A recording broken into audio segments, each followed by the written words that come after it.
Hello everyone, welcome to scientist corner. ഇന്നത്തെ നമ്മുടെ video ഒരു ക്രോപ്പ് ടോപ്പാണ്. ഇത് പ്രിൻസസ് കട്ടായിട്ടാണ് സ്റ്റിച്ച് ചെയ്തിട്ടുള്ളത്. ടോപ്പിൻ്റെ 19 ഇഞ്ചാണ് ലെങ്ത്ത് വേണ്ടത്. അപ്പോൾ ആ കറക്റ്റ് ലെങ്ത്തിലുള്ള തുണി തന്നെയാണ് ഞാനിപ്പോൾ ഇവിടെ എടുത്ത് വെച്ചിരിക്കുന്നത്.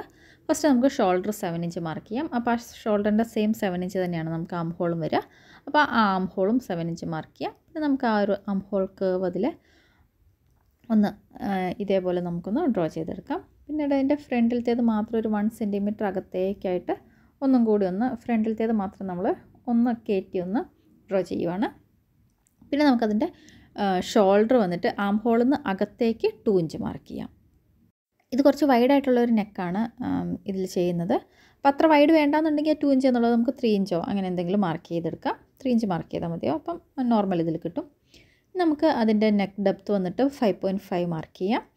അതും ഒന്ന് ഡ്രോ. ഇത് ബാക്ക് പാർട്ടാണ് കേട്ടോ നമ്മളിപ്പോൾ ഈ കട്ട് ചെയ്യുന്നത്. അപ്പം ബാക്കിൽ റൗണ്ട് നെക്കാണ് കൊടുക്കുന്നത്. ആ റൗണ്ട് നമുക്കിതിലേക്ക് ഡ്രോ ചെയ്യാം.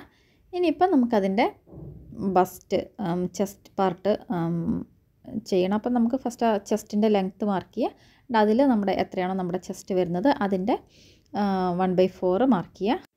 പിന്നീട് അതിൻ്റെ വേസ്റ്റിൻ്റെ 1/4 മാർക്ക് ചെയ്യുക. നമുക്ക് ഈ ആ പോയിൻറ്റ്സ് എല്ലാം കൂടി നമുക്കൊന്ന് ജോയിൻ ചെയ്തെടുക്കാം. ആം ഹോളിൽ നിന്ന് താഴെ വേസ്റ്റ് വരെ. പിന്നീട് നമുക്കതിന് ഒരു 1.5 ഇഞ്ച് സീം അലവൻസും കൂടി കൊടുക്കാം. അതും കൂടി മാർക്ക് ചെയ്തിട്ട് ഒന്ന് ഡ്രോ ചെയ്തെടുക്കാം.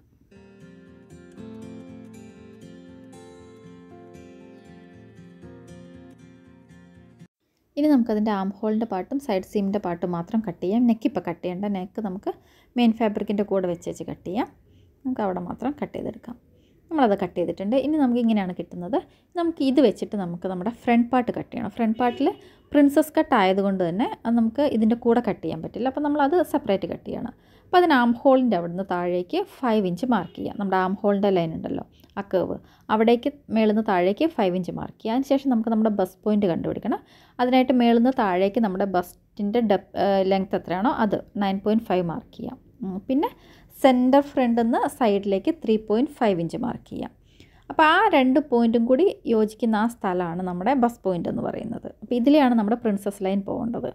നമ്മളത് മാർക്ക് ചെയ്ത് വെച്ചു. പിന്നെ താഴെ നമ്മുടെ വേസ്റ്റ് ലൈനിൽ നിന്ന് അകത്തേക്ക് 3 ഇഞ്ച് മാർക്ക് ചെയ്യുക. പിന്നെ അവിടെ നമ്മുടെ എത്രയാണോ നമ്മുടെ ആ ഒരു പ്രിൻസസ് കട്ടിങ് വരേണ്ടത് അത് 1.5 ഇഞ്ച് അല്ലെങ്കിൽ 2 ഇഞ്ച് വരെയൊക്കെ ആവാം കേട്ടോ. നല്ല ഷേപ്പ് വേണമെന്നുണ്ടെങ്കിൽ 2 ഇഞ്ച് വരെയൊക്കെ ആവാം.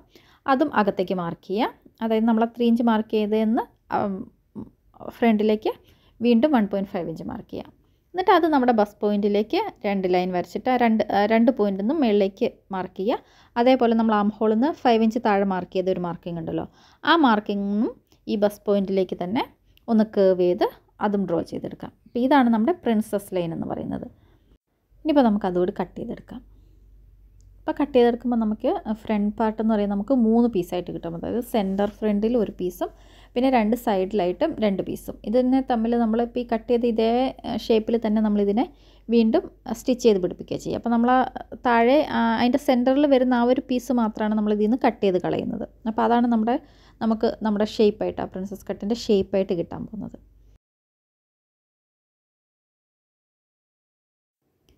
ഈ ഒരു പാർട്ട് മാത്രമാണ് നമ്മളിതിൽ നിന്ന് കട്ട് ചെയ്ത് കളയാൻ പോകുന്നത്. അത് നമ്മുടെ ആ വേസ്റ്റ് ഒന്ന് ഒതുങ്ങി നിൽക്കാനായിട്ടുള്ള ആ ഒരു അത്രയും പീസ് അവിടെ നിന്ന് പോകുമ്പോൾ നമ്മുടെ വേസ്റ്റിലേക്ക് ഇത് നല്ല നല്ല ഒതുങ്ങി നിന്നുള്ളൂ. അതാണ് പ്രിൻസസ് കട്ട് കൊണ്ട് നമുക്ക് നല്ല ഷേപ്പായിട്ട് പ്രിൻസസ് കട്ട് ചെയ്താൽ നല്ല ഷേപ്പായിട്ട് നിൽക്കാൻ കാരണം അതാണ്. ഇനിയിപ്പോൾ നമുക്കത് മെയിൻ ഫാബ്രിക്കിലേക്കും കൂടെ സെയിം ഒന്ന് ഡ്രോ ചെയ്തെടുക്കുക. ഇതിൽ നമ്മൾ ഫ്രണ്ട് നെക്ക് എങ്ങനെയാണ് കട്ട് ചെയ്യുന്നതെന്ന് ഞാൻ കാണിച്ചു തരാം. ഫ്രണ്ട് നെക്ക് ബാക്ക് നെക്ക് നമ്മൾ റൗണ്ടായിട്ടായിരുന്നു കട്ട് ചെയ്തിട്ടുണ്ടായിരുന്നത്. അപ്പോൾ ഫ്രണ്ട് നെക്ക് നമ്മളൊരു സ്വീറ്റ് ഹാർട്ട് ഷേപ്പിലാണ് കട്ട് ചെയ്യുന്നത്. മേളിൽ നിന്ന് താഴേക്ക് ഒരു 3 ഇഞ്ച് വരെ സ്ക്വയറായിട്ടും അവിടുന്ന് താഴോട്ടുള്ള ഭാഗം ഇങ്ങനെ ഒരു ഡയഗണലി ഡ്രോ ചെയ്ത് ഒരു സ്വീറ്റ് ഹാർട്ട് നെക്കാണ് നമ്മളിതിൽ കട്ട് ചെയ്തെടുക്കുന്നത്. അപ്പോൾ നമുക്ക് മെയിൻ ഫാബ്രിക്കിലേക്ക് നമ്മൾ ആദ്യം ഇതെല്ലാം ചെയ്തെടുത്തിട്ടുണ്ട്. പ്രിൻസസ് കട്ടും നമ്മളെല്ലാം കട്ട് ചെയ്തെടുത്തു. ജസ്റ്റ് ഈ നെക്ക് മാത്രമാണ് ഞാൻ ഇപ്പോൾ അതൊന്ന് കാണിക്കുന്നത്. ഇതാണ് നമ്മുടെ സെൻറ്റർ ഫ്രണ്ട് എന്ന് പറയുന്നത്. അപ്പോൾ ഇതേപോലെ തന്നെ നമ്മുടെ ലൈനിങ് വെച്ച് നമുക്ക് ബാക്ക് പാർട്ടും കട്ട് ചെയ്തെടുക്കാം. ബാക്ക് പാർട്ടും കട്ട് ചെയ്തെടുത്തു. അതിൻ്റെ നെക്കും നമ്മൾ സെപ്പറേറ്റ് ആയിട്ട് ഇതിലോട്ട് നെക്ക് നമ്മൾ ലൈനിങ്ങിൻ്റെ നെക്ക് കട്ട് ചെയ്യേണ്ട, മെയിൻ ഫാബ്രിക്കിലെ നെക്ക് മാത്രം കട്ട് ചെയ്താൽ മതി. ലൈനിങ് നമ്മൾ ഇത് രണ്ടും ഫ്രണ്ട് ലൈനിങ്ങും മെയിൻ ഫാബ്രിക്കും തമ്മിലുള്ള നെക്ക് ജോയിൻ ചെയ്തതിന് ശേഷമാണ് അത് കട്ട് ചെയ്യേണ്ട ആവശ്യമുള്ളൂ. രണ്ടും കട്ട് ചെയ്താൽ ചിലപ്പോൾ ഷേപ്പ് ഡിഫറൻസ് വരും, അപ്പം കിട്ടാൻ ഇച്ചിരി പാടായിരിക്കും. അപ്പോൾ അതുകൊണ്ട് മെയിൻ ഫാബ്രിക്കിലെ മാത്രമേ നമ്മൾ നെക്ക് കട്ട് ചെയ്യുന്നുള്ളൂ. ഇതേപോലെ നമ്മൾ ഫ്രണ്ടിൻ്റെയും ബാക്കിൻ്റെയും നെക്ക് കട്ട് ചെയ്തെടുത്തു. റൗണ്ടായിട്ടാണ് കട്ട് ചെയ്യുന്നത്. ഇനി നമുക്ക് ബാക്കിൽ നമ്മളൊരു സിപ്പർ വെക്കുന്നുണ്ട്. ഇൻവിസിബിൾ സിപ്പറാണ് വെക്കുന്നത്. അപ്പോൾ അതിനായിട്ട് അതിൻ്റെ സെൻറ്റർ ബാക്കിലൂടെ ഒന്ന് കട്ട് ചെയ്ത് കളയാം. ഇതേപോലെ തന്നെ നമ്മുടെ ലൈനിങ്ങിൻ്റെ സെൻറ്റർ ബാക്ക് ഇതേപോലെ കട്ട് ചെയ്ത് എടുക്കുക. അപ്പോൾ നമുക്ക് ബാക്ക് പാർട്ട് ഇപ്പം ഇങ്ങനെ 2 പീസായിട്ട് കിട്ടും.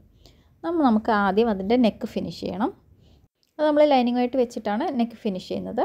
അപ്പോൾ നമുക്ക് ആദ്യം ലൈനിങ് എടുക്കാം. എന്നിട്ട് നമുക്ക് ലൈനിങ്ങിൻ്റെ ഹെമ്മിൻ്റെ പാർട്ട് നമുക്കൊന്ന് ഫോൾഡ് ചെയ്ത് സ്റ്റിച്ച് ചെയ്യാം. എൻ്റെ മെയിൻ ഫാബ്രിക്കിൻ്റെ ഹെം ലൈനിൽ ഒരു സ്കാലപ്ഡ് എഡ്ജാണ് വരുന്നത്. അപ്പോൾ അത് ഫോൾഡ് ചെയ്ത് സ്റ്റിച്ച് ചെയ്യേണ്ട ആവശ്യമില്ല. അതുകൊണ്ടാണ് ഇത് സെപ്പറേറ്റ് സ്റ്റിച്ച് ചെയ്ത് വെക്കുന്നത്. അപ്പോൾ അല്ലാന്നുണ്ടെങ്കിൽ നിങ്ങൾ ഒരുമിച്ച് സ്റ്റിച്ച് ചെയ്താൽ മതി. നമുക്കതിൻ്റെ നെക്ക് ഫിനിഷ് ചെയ്യാനായിട്ട് നെക്ക് റൈറ്റ് സൈഡ് ലൈനിങ്ങിനെ ഫേസ് ചെയ്യുന്നത് പോലെ വെച്ചേച്ച് അതിൽ കൂടെ ഒരു സ്റ്റിച്ച് കൊടുക്കാം, നെക്കിൽ കൂടെ സ്റ്റിച്ച് കൊടുക്കാം. എന്നിട്ട് ബാക്കി വരുന്ന ലൈനിങ്ങിൻ്റെ ഈ ഒരു സമയത്താണ് ഞാൻ ലൈനിങ്ങിൻ്റെ നെക്ക് കട്ട് ചെയ്യണമെന്ന് പറഞ്ഞത്. ഇത് സ്റ്റിച്ച് ചെയ്തതിന് ശേഷം നമുക്ക് ആ ലൈനിങ് കട്ട് ചെയ്ത് കളഞ്ഞേച്ച് ജസ്റ്റ് ഒരു കുറച്ച് നോച്ചസ് കൊടുത്തിട്ടാകുമ്പോൾ ഇങ്ങനെ ചെറിയ ചെറിയ കട്ട്സ് കൊടുത്തിട്ടാകുമ്പോൾ നല്ല വൃത്തിക്ക് നമുക്ക് തിരിഞ്ഞ് കിട്ടും. അതൊന്ന് ടേൺ ചെയ്തെടുക്കാം. ഇങ്ങനെ നമുക്ക് അതിൻ്റെ 2 സൈഡും ചെയ്തെടുക്കാം. അതായത് സെൻറ്റർ ബാക്കിൽ തന്നെ നമുക്ക് 2 പാർട്ടായിട്ടാണല്ലോ. അപ്പോൾ 2 പാർട്ടും നമുക്ക് ഇതേപോലെ നെക്ക് ഫിനിഷ് ചെയ്തെടുക്കാം. എന്നിട്ട് അതിനൊരു ടോപ്പ് സ്റ്റിച്ച് കൊടുക്കാം. അതിന് ശേഷം നമുക്കതിന് ആ ഇൻവിസിബിൾ സിപ്പർ, നമ്മൾ സെൻറ്ററിൽ വെക്കാനുള്ള ഇൻവിസിബിൾ സിപ്പർ അതിലേക്ക് അറ്റാച്ച് ചെയ്യാം. അപ്പോൾ നമ്മുടെ ബാക്ക് ഫിനിഷായി. നമുക്ക് ഫ്രണ്ട് പാർട്ട് ചെയ്യണം. ഫ്രണ്ട് പാർട്ട് ചെയ്യാനായിട്ട് നമുക്ക് അതിൻ്റെ നെക്ക് ഫിനിഷ് ചെയ്യാം. നമ്മുടെ ആദ്യം ലൈനിങ്ങിലേക്ക് നമ്മുടെ മെയിൻ ഫാബ്രിക്കിൻ്റെ റൈറ്റ് സൈഡ് ഫേസ് ചെയ്യുന്ന പോലെ വെച്ച് സ്റ്റിച്ച് ചെയ്ത് തിരിച്ചിടാം.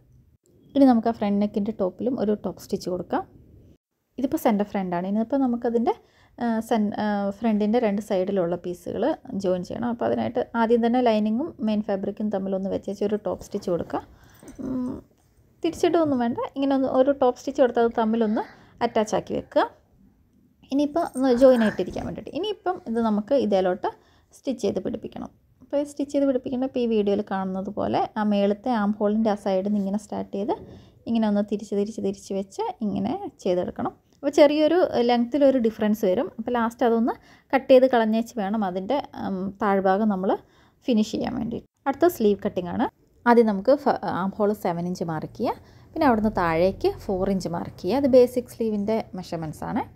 എന്നുവെച്ചാൽ നമുക്ക് മേളത്തെ ആ ഫോൾഡിൻ്റെ നിന്ന് ഈ 4 ഇഞ്ച് മാർക്ക് ചെയ്ത് അവിടേക്ക് അത് ജോയിൻ ചെയ്യുക. പിന്നെ താഴത്തെ സ്ലീവിൻ്റെ റൗണ്ട് വരുന്നത് 4.5 ഇഞ്ചാണ്. അത് മാർക്ക് ചെയ്യുക. ആ ലൈൻസ് മേളിലേക്ക് ജോയിൻ ചെയ്യുക.